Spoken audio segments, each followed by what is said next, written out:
ইস্টবেঙ্গল ক্লাবের ভ্যালুয়েশন। তো আমরা জানি যে ইস্টবেঙ্গল ক্লাবের ভ্যালুয়েশন নিয়ে বা ইভ্যালুয়েশন নিয়ে জোর আলোচনা হয়েছিল ইস্টবেঙ্গল যে ফ্যানকুলদের মধ্যে বা ক্লাব কর্তাদের মধ্যে বেশ কিছুদিন আগে হয়েছিল। তো ব্যাপারটা একটু ধামাচাপা পড়ে গেছে। তো এই মুহূর্তে কিছু কাজকর্ম চলছে সচেতন বা অসচেতনভাবে, যার দরুন কিন্তু এই ব্যাপারটার একটা ভালো দিকে আমরা যেতে পারি। কীভাবে আমরা আলোচনা করব। তো সবার আগে বলি যে আমার গতকাল দুটো খবর থেকে খুব ভালো লাগলো। এক হচ্ছে দেখলাম যে ইস্টবেঙ্গল ক্লাব কর্তারা প্রথমে তো আর একটা শুকনো কিছু বলেছিল, এই প্রে ফর নর্থ বেঙ্গল, মানে এগুলো দেখে আমার গা পিত্তি চলে যায়। মানে আধিক্যেতারা, ডিজিটাল আধিক্যেতা। প্রে প্রে প্রে করে কী হবে? আপনার ধরুন আপনার শরীর খারাপ, হ্যাঁ, আপনার বস বলে আপনি প্রে করছি, কিছু হবে? যে বস যদি বলে ভাই আজকে তুমি বাড়ি থেকে কাজ করো, কাজে দেবে, প্রে করছো তুমি অফিসে কাজ করো। তো এটা দেখে ভালো লাগলো ইস্টবেঙ্গল ক্লাব কর্তারা মানে অ্যাকচুয়ালি কিছু ফিজিক্যালি কিছু সাহায্য করার চেষ্টা করছে। এবং ইস্টবেঙ্গলের কিছু ফ্যান ক্লাব দেখলাম শিলিগুড়িতে ইতিমধ্যে সেই কাজকর্ম শুরু করেছে। এবং ক্লাব কর্তারা লিখেছে দেখলাম ইস্টবেঙ্গল ক্লাবের যে যে ফেসবুক পেজ আছে, তারা কিছু ফিজিক্যালি মানে শারীরিকভাবে কিছু সাহায্য করতে চায়। এবং আজকে দেখলাম আইএফএ ঘোষণা করেছে যে আইএফএ শিল্ডে যে ফাইনাল হবে সেখানে যে গেট সেল হবে তার একটা অংশ তারা দেবে, কন্ট্রিবিউট করবে রিলিফ অ্যাক্টিভিটিসে। এবং তারা আরও কিছু আয়োজন করছে। তো এরকম চাই, মানে আলগা পিড়িতে দিয়ে কিছু হয় না জীবনে। আরও একটা বিষয় নিয়ে ছোট্ট বলবো, আমি দেখছি মানে সুপার জায়েন্ট যে মোহনবাগান সুপার জায়েন্ট, ওরা যা করছে আপনারা তার নিন্দে করছেন। দেখুন, যেটা খারাপ কাজ খারাপ কাজ, খারাপকে খারাপ, ভালোকে যদি ভালো না বলতে জানেন না, আপনাকে লোকে মুরগি বলবে দুদিন, আপনার কোনো ক্রেডিবিলিটি থাকবে না। আমি হঠাৎ করে দেখছি ওই নওশাদ মুসা, যে সে হঠাৎ করে কিছু ইউটিউব চ্যানেলে, সেগুলো অনেক দালালি আছে সব ইউটিউব চ্যানেল, এসে বলছে যে সুয়েল বাটকে যদি ছাড়তো আমি ইন্ডিয়াকে কোথায় নিয়ে চলে যেতাম আন্ডার-23-তে। প্রথমত একজন ন্যাশনাল টিমের কোচ, সে আন্ডার-23 হোক, এই ধরনের আলটপকা মন্তব্য করতে পারে না। কী হলে কী হতো। আর আমি যেটা বলছি, আন্ডার-23 আমি বিশ্বাস করি না। আজকে 2025-এ দাঁড়িয়ে আন্ডার-23 ইজ টোটালি ইররেলিভেন্ট।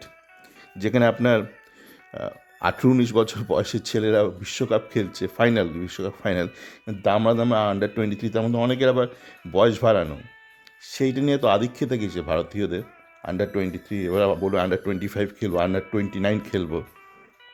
আর দ্বিতীয়ত হচ্ছে যে এটা মিস ইনফরমেশন বাজারে ছাড়া হয়েছিল। মোহনবাগান সুপার জায়ান্টে আন্ডার-23 জন্য প্লেয়ার ছাড়ি না, তা নয়। আপনার ফিফার কিছু নির্দিষ্ট নিয়ম আছে, কতদিনে একটা ট্রেনিং ক্যাম্প হতে পারে। এমন যে আপনি আগেকার দিনে নঈমুদ্দিনের মতন, পিকে ব্যানার্জির মতন 6 মাসের ট্রেনিং ক্যাম্প করবেন। যদি 6 মাসের ট্রেনিংয়ের কমে আপনি কাজ না করতে পারেন, কাজটা নেবেন না দায়িত্ব। কাজটা নিয়ে সব ফালতু কথাবার্তা বলার মানে কি? আমার 6 মাসের জন্য ছাড়া হয়নি। আর আপনারা তো গোয়ার তুমি কিসের, যে ঠিক আছে এই প্লেয়ারদেরকে, এর ক্লাব সুয়েল বাটকে আমার খুব একটা পছন্দ নয়, আপনারা নাচানাচি করতেই পারেন। জায়গায় কেন পছন্দ নয় পরে আলোচনা করব। তো সুয়েল বাটকে নয় ক্লাব বলেছে নির্দিষ্ট নিয়মে ছাড়ব ম্যাচের 3-4 দিন আগে। বাকিদের কোনো নেই, মানে আইএসএল ক্লাবের কোনো ট্রেনিং, কোনো স্কেডিউল নেই। ওরা বলছে ঠিক আছে ডাল ভাত খাওয়া 1 মাস ধরে। তো আপনি বাকিদের নিলেন আর সুয়েল বাটকে তাহলে নিলেন না কেন? আপনার যদি এতই মনে হয় যে সুয়েল বাট এত ভালো প্লেয়ার, তৈরি প্লেয়ার, তো তাকে নিলেন না কেন? ফিফার নিয়ম মেনে তাকে 3 দিন দেখে আপনি নিলেন না কেন? এখন বসে ছ্যাবলামি মারাচ্ছেন।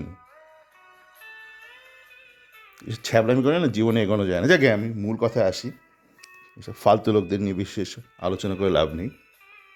যেটা হচ্ছে যে ইভ্যালুয়েশন, ইস্টবেঙ্গল ক্লাবের ইভ্যালুয়েশন। দেখুন, আমি অ্যাপোসের নিয়ে অনেক কিছু, অ্যাপোসের পর থেকে আমাদের যেই সস্তা টেকনিক্যালি যে ত্রুটিপূর্ণ যে অ্যাপে দেখানো হচ্ছে কলকাতা ফুটবল লিগ এবং আইএফএ শিল্ড, সে নিয়ে অনেক আলোচনা করেছি যে সস্তা, এর থেকে বেটার কিছু পাওয়া একটু চাপের। সেখানে একটা বিষয় কিন্তু আপনাদের খুব এড়িয়ে যাচ্ছে আপনাদের মাথায়। একটা না দুটো বিষয় বলি। প্রথম হচ্ছে ক্রাউড ফান্ডিংয়ের যে কনসেপ্টটা ছিল, অনেকেই আপনারা বলেছেন আপনারা ক্রাউড ফান্ডিং করে আমার ক্লাবকে সাহায্য করব। এটা কিন্তু আপনারা এক প্রকার করছেন ক্লাবকে সাহায্য। কেন ক্লাবকে সাহায্য করছেন? অত ডাইরেক্ট করছেন না, আপনারা বাংলার ফুটবলকে সাহায্য করছেন। বাংলার ফুটবল প্রচারিত হচ্ছে, সেখানে অর্থ যোগান দিচ্ছেন, আপনি চাঁদা দিচ্ছেন।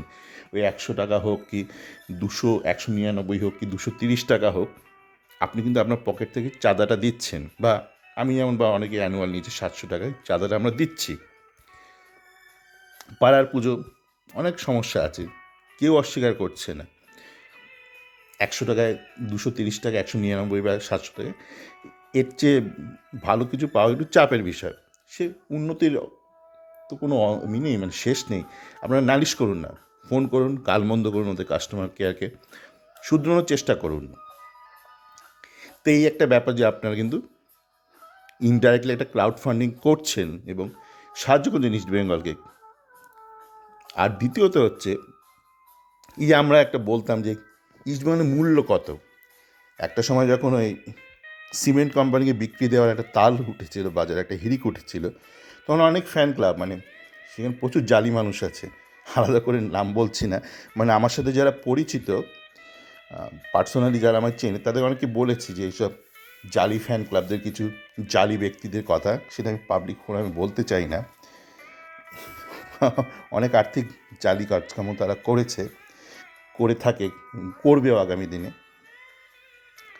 তো এরা মানে সবাই মিলে উঠে পড়ে লেগেছিল কী করে নিতুর হাত থেকে ক্লাবটা ছিনিয়ে নিয়ে একটা সিমেন্ট কোম্পানি বিক্রি করে দেওয়া হবে। আমি বলেছি নিতুর অনেক সমস্যা আছে, লিডার হিসেবে খুব একটা ভালো মেটেরিয়াল নয়, মানে ইন্টেলেক্টের অভাব আছে, ওইটুখানি ওই শ্রমিক গোছের নেতা, মানে লেবোরিয়াস নেতা, মানে ইন্টেলেকচুয়াল নেতা নয়। মানে আমাদের দেশ খুব বেশি ইন্টেলেকচুয়াল নেতা পায়নি, মানে আমরা তো সুভাষকে পেলাম না, চিত্তরঞ্জনকে পেলাম, মানে স্বাধীনতা পরবর্তী ভারতে আমরা কিন্তু পাইনি। মানে যেসব ইন্টেলেকচুয়াল লিডার ছিল, চিত্তরঞ্জন, আমাদের সুভাষ বোস বা আরও অনেকে ছিল জাগে, তো নিতু ইন্টেলেকচুয়াল লিডার নয়, শ্রমিক গোছের লিডার, ব্লু কলার লিডার। তো যাকে ওর হাত থেকে ছিনিয়ে বিক্রি করতে চেয়েছিল, তখনই এইসব অনেক প্রশ্ন উঠেছিল, ক্লাবটার ইভ্যালুয়েশন কত, মূল্য কত। সেখানে আপনারা অনেক বলেছেন গাল ভরা এই এজেন্সি সেই এজেন্সিকে ইভ্যালুয়েট করা, মানে সেরকম না, সেখানে একটু চাপ আছে, আপনার ডেটার ইনফরমেশন লাগবে, সেই ডেটা ইনফরমেশন মাইনিং করা অতটা সহজ নয়। কিন্তু এখন যেটা হচ্ছে যে আপনারা এই খাজা অ্যাপটা, আমি খাজা অ্যাপই বলছি, তাতে যদি ভালো লাগে, এসএসসিএন অ্যাপে যে টাকা তুলছে এরা বাজার থেকে, এরা অনেক রকম সাবস্ক্রিপশনে দিচ্ছে, কিন্তু 700 টাকা দিচ্ছে, গোটা লিগ দিচ্ছে, বা শুধু ইস্ট বেঙ্গল ম্যাচের দিচ্ছে। তো শুধু ইস্ট বেঙ্গল যে সাবস্ক্রিপশন, সেখান থেকে তো আমি ডাইরেক্ট ইনফরমেশন পেয়ে যাচ্ছি যে ইস্ট বেঙ্গলের চাহিদাটা কেমন বাজারে, ইস্ট বেঙ্গল শুধু দেখতে চায়। শুধু তাই নয়, ধরুন আমি 700 টাকা দিয়ে নিয়েছি, তাই তো, আমি 700 টাকা দিয়ে নিলেও আমি কিন্তু শুধু ইস্ট বেঙ্গল খেলাটাই দেখি। তো সেখান থেকে একটা ইনফরমেশন রয়েছে ওদের কাছে যে আমার যে টোটাল যারা সাবস্ক্রাইবার রয়েছে, সেখান থেকে কত পার্সেন্টেজ ইস্ট বেঙ্গলের শুধু খেলা দেখছে। তো আগামী দিনে ধরুন যে টায়ার অন হলো, সেটার হয়তো ওরা পেলো, সেখানে আপনি ডাইরেক্ট ইনফরমেশন পেয়ে যাবেন, ডাইরেক্ট অ্যাক্সেস। এবার আপনি বলতে পারেন এই ইনফরমেশন তো অনেকেই দিতে পারতো, ওয়ান ফুটবল অ্যাপ দিতে পারতো, হটস্টার দিতে পারতো, রিলায়েন্স দিতে পারতো, কিন্তু রিলায়েন্সকে আদৌ শেয়ার করতো সে ডেটা, সেটা ইম্পর্টেন্ট না। রিলায়েন্সকে আদৌ ইস্টবেঙ্গল ক্লাবের সাথে সেই ইনফরমেশনটা শেয়ার করতো। কিন্তু এই যেহেতু একটা স্থানীয় আর বাংলার একজন একজন মারোয়ারি এবং বাঙালি মিলে এগুলো করেছে, তো আপনি কিন্তু অনায়াসে তাদের থেকে ইনসাইড ইনফরমেশনটা পাবেন যে আপনার ইস্ট বেঙ্গলের কীরকম চাহিদা বাজারে। এবার সেই ইনফরমেশনটা আপনি যেই মুহূর্তে পেয়ে যাবেন, আপনি নিজেকে আরও সেল করতে পারবেন বাজারে, যে আর একটা ইনভেস্টারকে বা ইমামি জানতে পারবে, ইমামি এরা তো সব একসাথে না, এটা তো একটা মারোয়ারি একটা কমিউনিটি আছে, বা যে বাংলার মারোয়ারি কমিউনিটি, ইমামি ডাইরেক্ট জানতে পারছে যে তার কত কী হচ্ছে। এবং ধরুন এই IWL, এটা একটা বাজে সিদ্ধান্ত, কিন্তু কিছু করার নেই, মানে all India football federation funding করেনি, তাই পেড মডেল রেখেছিল, বা পেড মডেল করে কে আর মেয়েদের ফুটবল দেখবে ভারতে। কিন্তু এখন ধরুন একটা ইমামির কাছে একটা অপশন আছে, ইমামি দেখছে যে আমাদের মেয়ের ফুটবল, কিন্তু প্রথম করে একটা উৎসাহী ছিল না ইমামি, আপনারা জানেন। এখন ওরা দেখছে যে না, মেয়েদের ফুটবল করে প্রচার পাওয়া যাচ্ছে, কারণ ওদের যে ধরনের প্রোডাক্ট রয়েছে, হাউস হোল্ড আইটেমস, সেখানে মেয়েরাই তো কনজিউমার ওদের। তো ওরা দেখুন এখন অনেক বেশি উৎসাহী, 1 বছর আগের তুলনায় এখন কিন্তু ওরা অনেক বেশি উৎসাহী। আপনি যদি দেখেন ইমামিকে মেয়েদের ফুটবলে, ইমামি ফিঙ্গার টিপসও ইনফরমেশনটা থাকছে, টোডির থেকে পেয়ে যাবে। তো দরকার ইমামি ধরুন তখন টোডির থেকে তো শুধু আমাদের এই মেয়েদের ইস্টবেঙ্গলের মেয়েদের খেলাটা হয়তো তখন ইস্টবেঙ্গল টিভি করলো, আপনার ইস্টবেঙ্গল যে টিভি আপনারা বলেন না, এই ক্লাবের টিভি, ওগুলো কোত্থেকে আসে, আলাদা করে তো বানায় না, কেউ একজন প্রোডাকশান করে, সেখান থেকে কেনে। এবার ইমামি যদি দেখে যে আমার মেয়ের ফুটবলের আলাদা একটা চাহিদা আছে বাজারে, তখন ইমামি শুধু ধরুন ওই মেয়েদের ফুটবলটা প্রচার করলো ইস্টবেঙ্গল ক্লাবের ওয়েবসাইট থেকে। তো এইগুলো সমস্ত সম্ভব তখন। আপনাকে এইভাবে জীবনটাকে ভাবতে হবে, সবসময় নেগেটিভলি ভাবলে চলবে না। যা খারাপ প্রোডাকশান, লুপে চলে আসছে অডিও ভিডিও আসছে, কী করার আছে। আগেকার দিনে তো মানে যখন আইলিগ হতো, যখন ডিজিটাল ছিল না, তখন অনেক জায়গাতে দেখাতোই না, বলতে এই আমার ওবি ভ্যান না কী সব ছিল, এই ভ্যানের জন্য হচ্ছে না, সেই সব হচ্ছে না। এখন ওই ইন্টারনেট, এই পাতি মোবাইল ইন্টারনেট এগুলোতে করছে এরা, মানে কম টাকায় করছে এরা। কম টাকায় যখন করতে যাবে তখন কিছু টেকনোলজিক্যাল কিছু চ্যালেঞ্জেস থাকে, কিছু ব্যাকআপ নেওয়ার সম্ভাবনা, কিছু রিস্কের সমস্যা থাকে, টেকনোলজিক্যাল রিস্ক। ইন্টারনেট হয়তো ড্রপ করে গেল, তখন এই প্রবলেমগুলো হয়। এই প্রবলেমের সলিউশনও আছে, কিন্তু সলিউশন করতে গেলে প্রোডাকশন কস্ট বেড়ে যাবে। প্রোডাকশন কস্ট বলে আপনার সাবস্ক্রিপশন ফিটা বেড়ে যাবে। তো এর মধ্যেই চালাতে হবে। এবার তাহলে অপশান কি, আপনি সাবস্ক্রিপশন ফি যদি আপনার কম রেখে আপনাকে যদি বেটার কোয়ালিটি দিতে, তাহলে আপনাকে ভলিউম বাড়াতে হবে, আপনার যে সাবস্ক্রাইবার ভলিউম। তো সেখানে অনেক সলিউশন আছে আপনার। এখন পাড়ায় পাড়ায় ডিজিটাল টিভি চলে এসছে, সাপোর্ট করছে তো সরকার থেকে। তো এমন নয় যে সবাইকে নিতে হবে এসএসএন সাবস্ক্রিপশন। আপনি পাড়াতে রাখতেই পারেন আপনার ক্লাবে একটা এসএসএনের সাবস্ক্রিপশন, সবাই মিলে তখন দেখতে পারে। এত কিছু কী এগিয়ে যাচ্ছে। আমার মোবাইলে দেখতে হবে, আপনার অর্থে কুলালে দেখবেন, আপনার মোবাইল মতো শেয়ার করে দেখবেন। তো এই ব্যাপারে আমাদেরকে একটু পজিটিভলি ভাবতে হবে। আর মাঠে তো ফ্রি এন্ট্রি আছে নামধারীর সাথে মঙ্গলবার ম্যাচ, অবশ্যই যাবেন, আপনারা অবশ্যই যাবেন। আমার কল্যাণীতে এত ভিড় থেকে খুব ভালো লেগেছে, যে পুরোনো দিনের একটা ফ্লেভার পাচ্ছি। তো মঙ্গলবার অবশ্যই মাঠে যান, ফ্রি এন্ট্রি রয়েছে কিশোর ভারতীতে, আড়াইটার সময় ম্যাচ, দুপুরবেলা, কোনো অসুবিধা নেই। যদি ম্যানেজ করতে পারেন অবশ্যই, সেখানে আপনার যদি অফিসের কাজকর্ম থাকে দেখুন, যদি অফিসের বসটা হচ্ছে আরও সেরকম দেখুন যদি আওয়ার্স অ্যাডজাস্ট করে যাওয়া যায়।